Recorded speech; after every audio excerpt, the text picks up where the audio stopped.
ชื่ออะหยังขอให้มีเมียแงมถึงเมียน้อยเมียใหญ่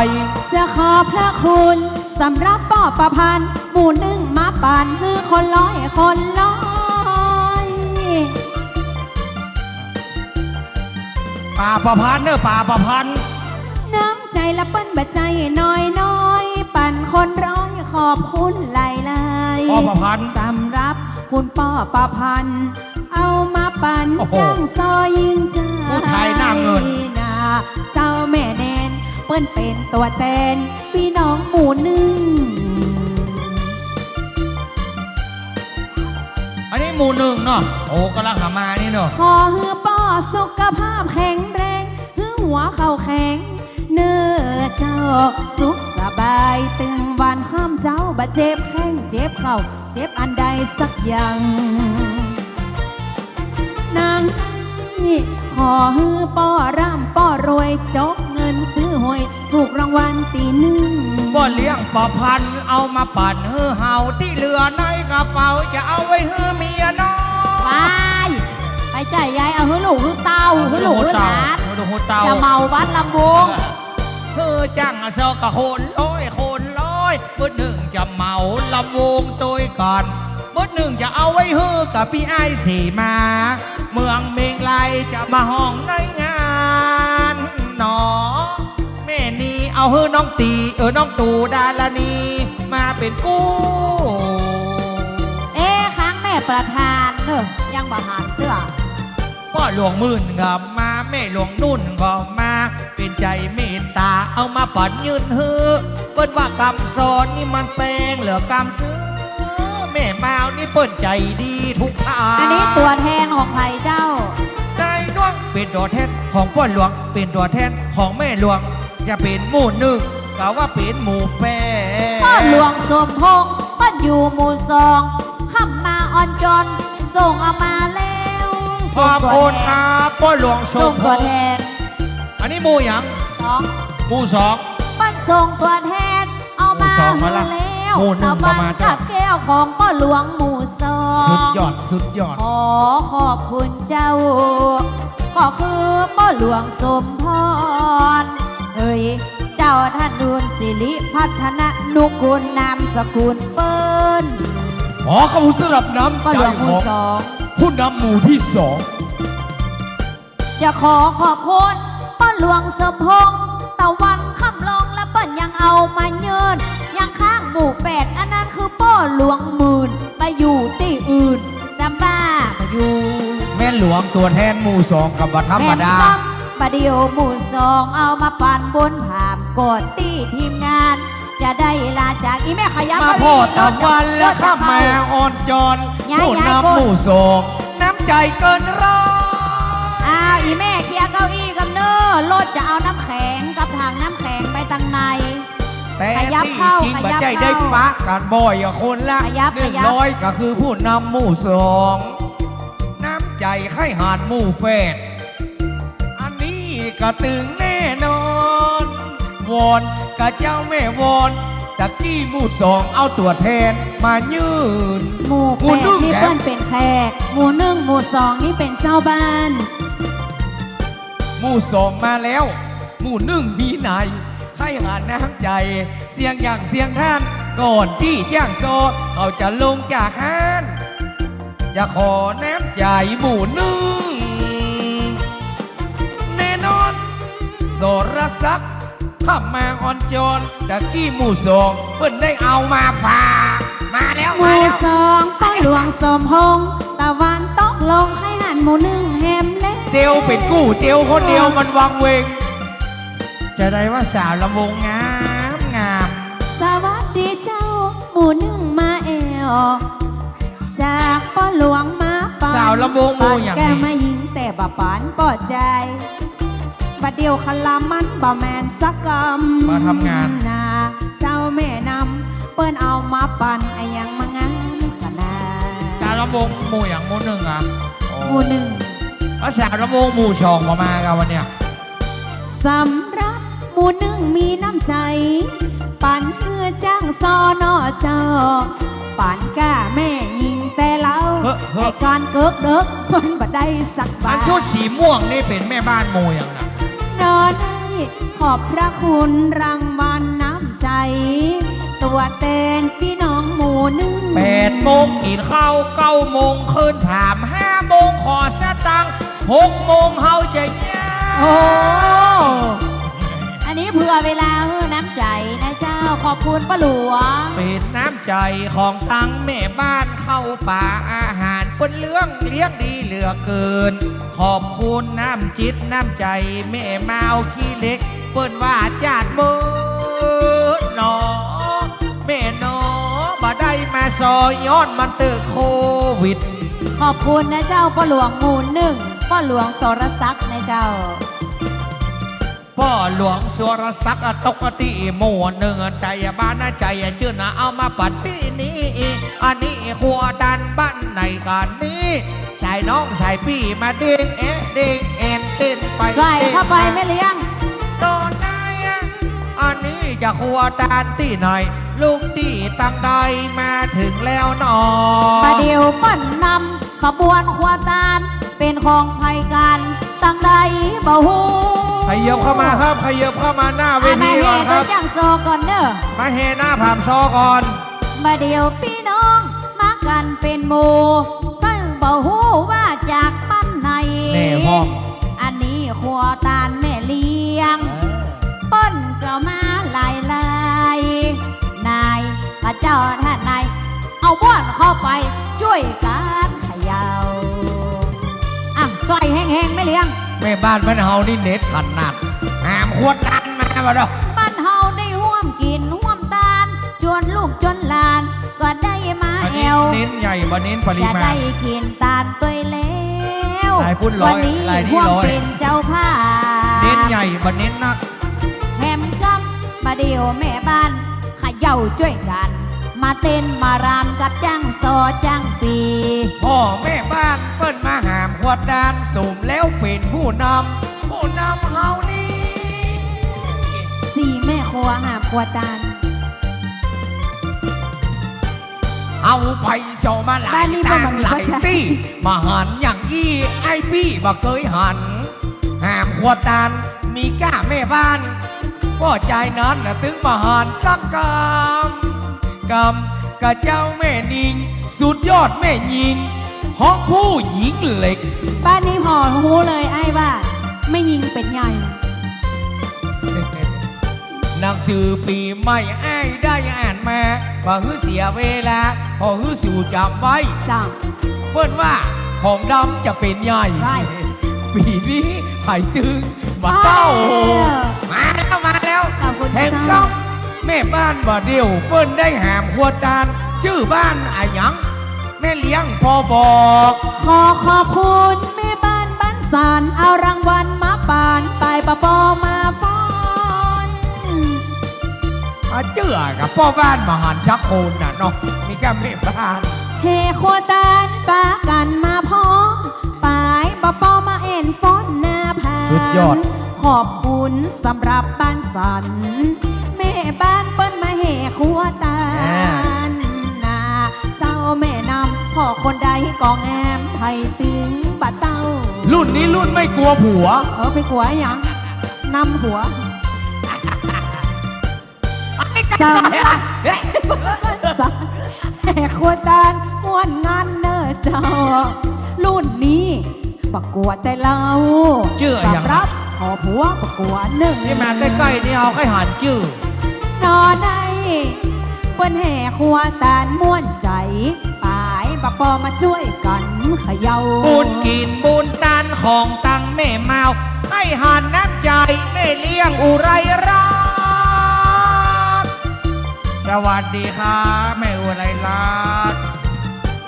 ใส่หน้ากากปิดบังทวัดแม่อุไรรักเฮือนใหม่หลังหลวง เปิ้นมาแต่เจ้าแล้ เมื่ ว อเฮาได้มาซอขึ้นเฮือนใหม่ก็ตึงสมเปิ้งกวนหนอแม่นาหันกึ่งก้าเกณฑ์ตาจำบ่ได้นะโอ้มาขึ้นเฮือนใหม่หลังหลวงนะ สุมาตัวนะเจ้ามาได้เอินตักตายเนอะ ค่ะ ลึหาดหลังใหญ่จานนักแม่อุไลลัดเฮาไปนั่งหาน่ะกับดึงและอีน้องผ่องพันแม่มานั่งฟังนั่งเฝ้าต่างลูกนอนในคืนถอกพ่อมาพ่อไป นึกว่าปีนไผ่ปีนแต่ว่าเจ้าภาพเก่าจะขอสู่มอบจะขอสู่มาบ่ได้หันหน้าก็ตั้งแม่เลี้ยงเลยบ่ได้เอิ้นทักทายกัน เบิ้ลใส่เม็ดเนาะอ๋อมาแล้วนะครับซ้ำวันนี้ป้อนกินปอเสียงแม่เลี้ยงยังกำลังใจมานั่งฟังตั้งแต่เจ้าขอบคุณครับว่าขอสู่มาอภัยนายเจ้าด้านนายบ่ได้เอิ้นตักทายเมื่อแม่มาพอใส่หน้ากากเลยบ่รู้จักกันสุมาตัวนะเจ้าซ้ำว่าเดี๋ยวเฮาจะลงภาพได้มาหันกะตั้งแม่เจ้าตั้งนี้ต่อไปเฮืออยู่ดีเตียงเต้าขอเฮือหายเจ็บหายป่วยนอนไอ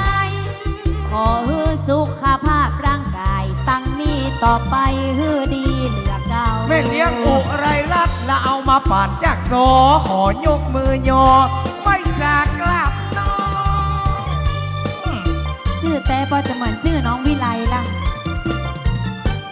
ป่านจากโซบ่ใจจางใจอ่อนละข้าแม่เจ้าพ่อมจะเอาปอนแม่ป่านตั้งนี้ต่อไปเฮืออยู่ดีมีจบและบุญมีผีโพดแข็งแรงมีพลากำกะเจ้าแม่กำเฮืออยู่ม่วนกินหวานเฮือสบายเหลือเก่าขอหายเจ็บหายไข้ไวๆนะแม่เนเอาตังกลับมาปั่นจากโซไอ้ตาสามโตกับว่าดีแต่เราตั้งนี้ต่อไปเฮือมากมูลต้นเต้ามีลูกมีเต้าบ่ฮือเหลือสอนเหลือสาใจนะสุขภาพร่างกายแข็งแรงฮือมีบ่ามีแหงตึงบาดเจ็บบ่ป่วยสปาตุกศอกสปาโรคไห้และเสนียดจันไลเบาหวานโรคเกาบุญบารมีที่แม่สร้างไว้กินไว้ตานไว้ช่วยปกปักรักษาคุณแม่เด้อจะขอปาดคอคือตัวแม่เจ้าแม่อุไลลัดของเฮานักหนาถึงบ่ว่าเจ็บขาเจ็บเข่าน้องน่าจะไล่ออกจากกายานาเจ้าแม่ในเจ็บนอกเจ็บในอันตรายถอนออกขอเฮือบุญบารมีบุญอินบุญตานครั้งนี้ช่วยปัดช่วยเป่าพยาธิโพยภัยให้แม่เด้อก็ซ้ำเป็นคนหุ่มตานให้แม่อย่าได้มาปอกวิไลเจ้าจะไล่ข้อออกสะปะข้อสะปะตุกโซแต่หน้าสะปะอโรคายาวันนี้แล้วกาขอฮือการหนีไปสัปปะตุกขาสัปปะขะหาสัปปะอันตรยาจะปัดออกเจ้าสุขใจสุขใจนะเจ้าคุณแม่ตั้งนี้ต่อไปขอให้แม่เจ้าจุงกระงับดับหายสัปปะเคราะห์สัปปะโศกสัปปะโรคสัปปะภัยอีหนอแม่นายติดตามร่างกายจุงได้หายจากบุญกินบุญตานเป็นวาสนานำเฮาได้มาปะกันที่นี้ขอน้อมเอาป่าและมีพระครูสมุสุภาโชโดนน้ำปัดเคาะปัดภัยปัดหนักอย่าได้ติดได้ตามอย่าได้เกาะได้แปรสปะเคาะสปะภัยขอฮือตกต้อยไฟฮือไหลต้อย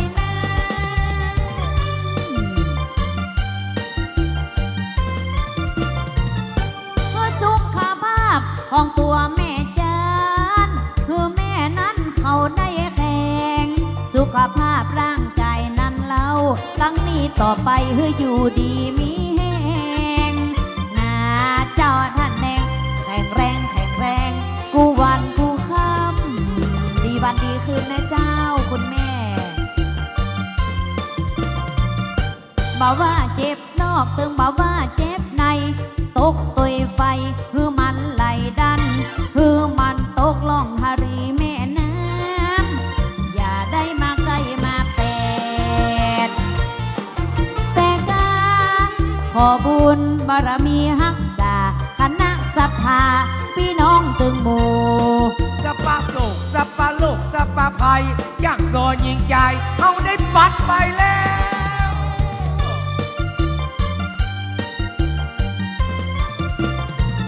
ตั้งนี่ต่อไปฮือสดใสเหมือนแก้วเฮาปัดไปแล้วตึงบ่าฮือปิกมาหา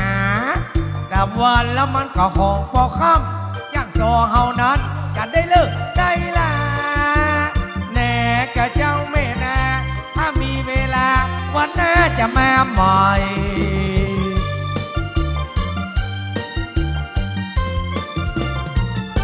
มาโซมอนปิ่นกะที่อำเภอฝางถ้าวัดทีมงานเฮาได้แม่ฮับใจปล่อยหลวงปล่อยแหลมแล้วถือว่าเป็นงานใหญ่ยังมีกะดนตรีตอนค่ำ มีดนตรีมีรำวง แต่น้องภาคกลางวันเอามาฟังโซมอกกำปึงกำปอดนตรีตอนค่ำ จ้างซอจะดีจากลาไก่ขอฝากไว้กับแห่งใจ ขอขอบคุณทุกท่าน ขอขอบคุณน้ำใจ ขอขอบคุณกับข้าว จะ กับ ข ป อ ลา ขอบคุณผู้นำหมู่บ้านสตรีแม่บ้านกับพี่น้องตั้งหลายคณะศรัทธาบ้านเฮาวัดคงคานิมิตตึงยิ่งตึงใจ ขอให้มีโจกมีใจจ้างซอจะลาไปจากทุกท่าน ครับปีหน้าฟ้าใหม่มีกินมีตาลป้ากันแหมใหม่ วันหน้ามีการวันหน้ามีงาน ถ้ายังบ่จังติดต่อว่าอันสำรับหมู่แปดบ้านเฮาเฮมนั้น วันหน้ามีงาน เอิ้นหามาใหม่ สุดยอดมากๆม่อนปี ตอนนี้ขอให้มีโจกมีใจให้สุขสบายร่ำรวยทุกทาง ขอบคุณแม่บ้านแม่แมวหนองบัวตึงประชุนใจผัวกำแล้ว คิดหลายคืนหลายวัน วันนี้ขอตัดใจมาแอวคือม่วนกับงานปล่อยหลวง ขอบคุณน้ำใจหมู่หนึ่งน้ำใจหมู่สองมันถึงสมเปิ้งกวนนะได้จัดปล่อยลามปล่อยหลวง ที่นายกาบตาเอา เจ้าขอบคุณพี่น้องหมู่แปดตัวนะเจ้าให้กำลังใจจังซอ เมื่อมันถึงเวลาจะขอไว้สาคนแก่คนเฒ่าอะขออำลาตังแม่แมวขี้เหล้าแม่แมวแม่แมวหนองบัวจึงหมู แม่แมวหนองบัว กันไปวันหน้ามีงานเมื่อใดแม่แมวหนองบัวเขาจะได้มาห่วม จะขอขอบคุณแม่เมาหนองบัว มาเน้นมาหนวกกับจังซอจังใจ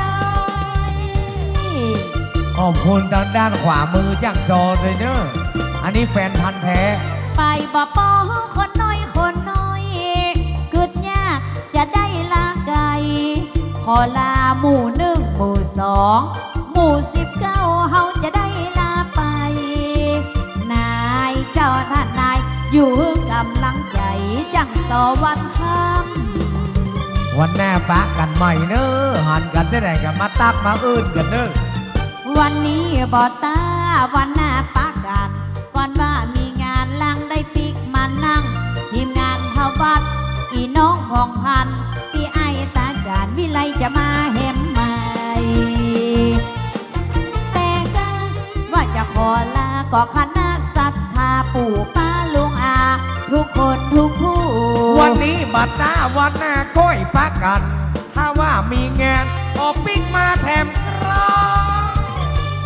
ถ้ายังบัดจังติดต่อมาใหม่นะเจ้าเนอ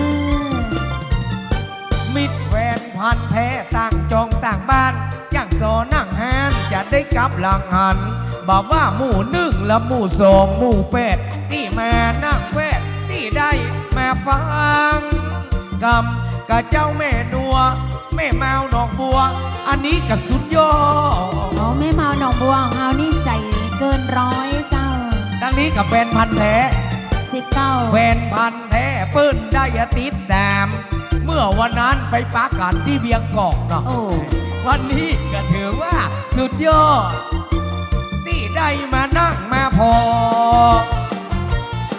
แต่นะวันนี้หมู่เฮาว่าจะขอลาโอกาสหน้าปะกันแห่ไหม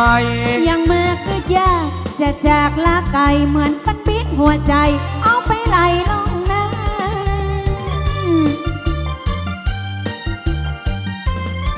อ้าวระวังรถแม่ ำ ระวังรถ หมู่2อยู่ใต้กันวันค่ำกับหมู่8หมู่10เข้าบาใจไกลพี่น้องบ้านเฮานี่เล่าแม่มาเอาขี้เล็กตึงยิงตึงใจนาเจ้าแม่นายจ้างซอจะลาไป แล้วทุกท่าน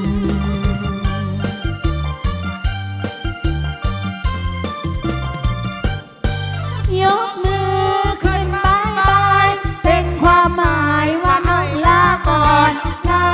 ก่อนลาก่อนวันหน้าจะย้อนปิ๊ก จะย้อนมาใหม่แห่งกันสุขสวัสดีเป็นของพี่น้องคนฟัง ขอบคุณแม่แมวทุกท่านวางสา ขอบพระคุณนะเจ้า ขอบพระคุณเจ้า ขอบพระคุณครับนำจิตนำใจบันไนนะบันเน่งบะไก่บะจังกันวันหน้าวันตาได้มากำกันใหม่ม่วนกันใหม่แบบอี้นะครับแม่อุไรราชจะไปลำวงต่อก็ว่าอย่ารอพอไอ้สีมารอพอไอ้สีมา ไอ้สีมากับน้องตู่ ครับ นะเจ้าเนาะ วันน่ะ5 ทุ่มวันน่ะมันจะขึ้นอ่ะ เข้าใจอ่อนแต่อ๋อไอ้หลินน้อย ขอประกาศย้ายรถเครื่องตั้งหน้านี้ ประกาศนะครับ ขอความกรุณาเจ้าของรถมอเตอร์ไซค์นะครับที่อยู่ทางด้านหน้าเวทีโซนนี้นะครับ ขอความกรุณาย้ายรถของท่านตุยนะครับสำหรับวันนี้ทีมงานอัธวัฒน์เมืองถึงนะครับเนอะโชคดีมีความสุขเหมือนกันกู้คนนะครับสำหรับวันนี้สิ่งไหนที่มันเป็นสิ่งดี